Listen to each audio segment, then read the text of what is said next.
Kamak markachinaka Corocoro marcaro purtañani unjiro ka naira yanaka. Soto que campi ya te una caut poniwa autoridades municipales para que jnia wakist abjarakija carta orgánica municipal kamate qatañataki autonomía plena. Autonomía o campeja amtabjeu campi naira kataru sartaña.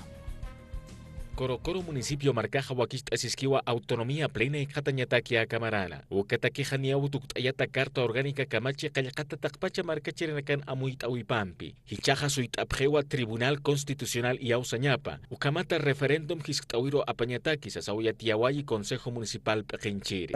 Sigue depende de que esquiva gobierno central tocota. Ukata kiwa carta nada que es necesario, ¿no? Porque si carta autonomía plena presta, podemos decidir, ¿no? Lo que el gobierno municipal necesitaría.